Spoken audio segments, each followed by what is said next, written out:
Everyone, welcome. Thanks for joining me today. I just want to kind of brush up on a little bit of something and give you a little bit of advice on some things and kind of give back and thanks. I want to know how many people are freaking out there about the amount of hair they're losing in their brush from the amount of breakage they are getting, the amount of hair they see on their brush, the amount of hair they see on their shower floors. I'm sure there are plenty of women out there saying, what is going on? So, you're in luck today because that's the topic. Today I'm here to tell you about how to avoid hair breakage and give you a few secrets that you may not know already. So, most of you ladies can relate to me when I say, we wake up in the morning, we're in a rush, we get into the shower, we jump out of the shower, we look at our watches and we say, oh my, running late, running behind. So most of you ladies can say, yes, this is what I do. You jump out of the shower with wet hair, you grab that brush, you brush through that hair rigorously, grab a elastic band and throw your hair in that ponytail. And you get that band as tight as you can so you can have enough time to get out of there and so it can last you the whole day so it doesn't fall out. So first things first, stop with that ponytail. The ponytail will break your hair, especially if it's tight. First of all, always wear it loosely. Never use elastic. Always use something made of a soft material and wear it, loosely. So the other good thing is never wear it to bed because while you're sleeping, it's a good way for the hair to get tangled, and it's a good way for the hair to get break in that ponytail. So a few other things. Number one, the second thing is intense heat. I know a lot of women out there with the new styles and all that. Curling irons, flat irons, always keep them between 300 and 345 degrees. Anything more than that, you're burning and singeing your hair. That creates more breakage.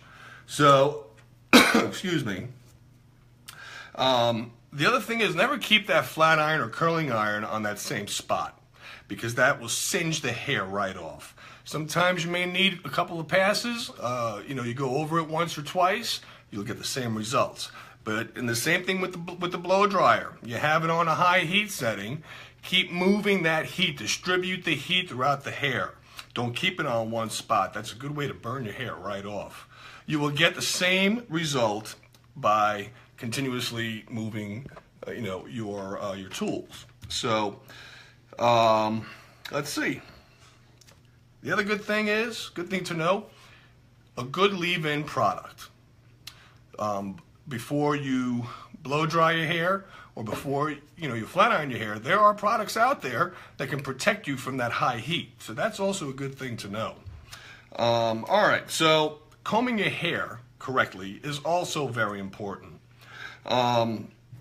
Before you get into the shower, before you shampoo, before you wet your hair, put a little leave-in conditioner. If you have to put a lot in there to saturate it, that's fine too.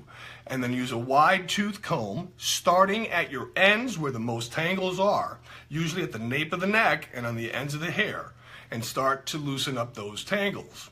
Then work from the ends all the way to your scalp. Once you get out of the shower, once you're in the shower rather, you shampoo your hair. It's always good to condition after you shampoo.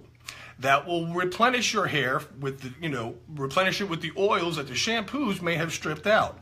Be very careful what shampoos you use. Some of them are very drying. So while the conditioner is in there, make sure that you take that wide tooth comb and go through your hair again because that will help. That will help detangle everything. And once you're all done and you get out of the shower, a leave-in conditioner or detangler is important. And once again, you start from your ends with a wide tooth comb and comb all your hair out. That would prevent a lot of the breakage. So that's another good thing to remember. So the other good thing, remember this. Your hair needs to have elasticity. So there's always, I mean, if you shampoo more than 2 or 3 times a week, shampoo can be a detergent, and there's a lot of shampoos out there that are great exfoliants. But when you do exfoliate that hair, you start taking out a lot of the buildup as well as some of the natural oils that your hair needs to have that elasticity. So always remember to replenish your hair with the extra oils necessary to keep your hair flexible, to prevent it from breaking. More importantly so, if you color your hair, it's very important to know, especially for blondes, high lift blondes, whether it's high lift color or highlights, balayage, ombres, whatever it may be, when you're lifting that color and opening that cuticle, it's drying it out. Always have something, a good product, to replace those oils that you're losing, and to give it back the elasticity that it needs to prevent further breakage.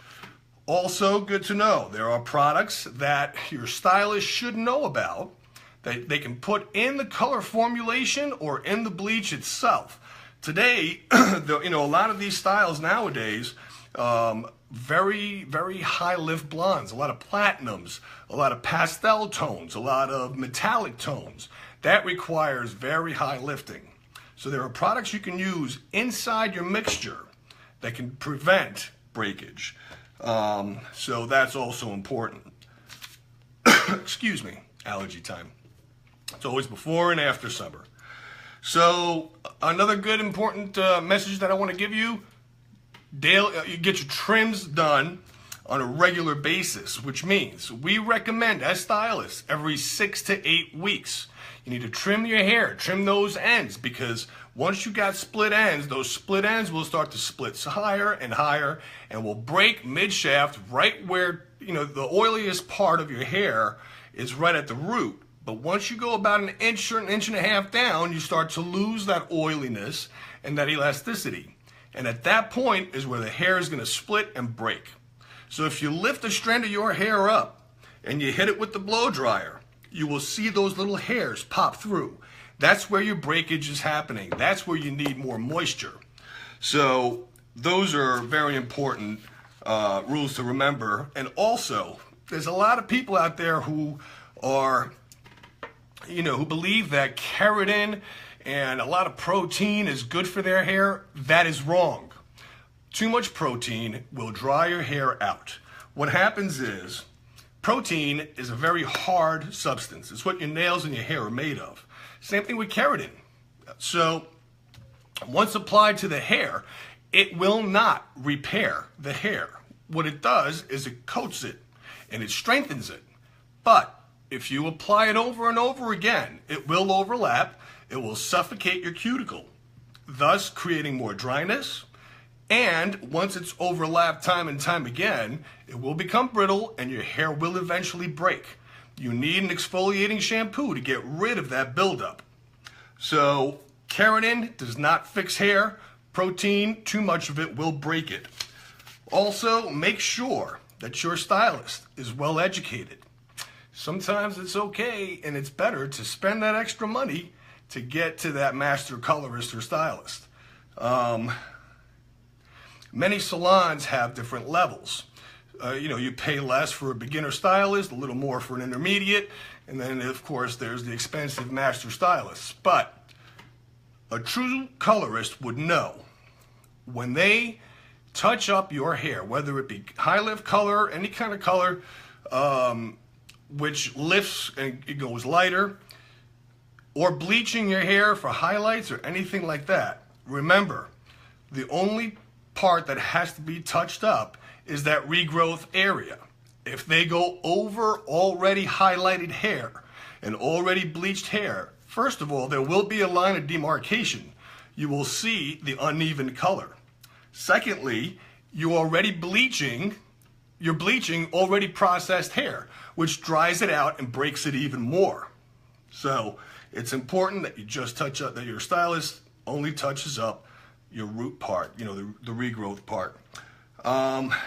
So I already went into, that there are products that your stylist should know about, that they can put into their formulation to help prevent, a lot of damage from high lift and stuff like that. And that's pretty much what I have on a lot of your tips for preventing damage and breakage to your hair. So if you have any questions whatsoever and need any advice on what kind of products are out there that are the best for your hair and for your highlights and breakage and repair, contact me. I'll be more than happy to help you. I've got quite a few products that have been working very well for me. So let me know, message me, and I'll get back to you. Thank you for joining me once again, and I'll be back soon with some more educational tips. Have a great night.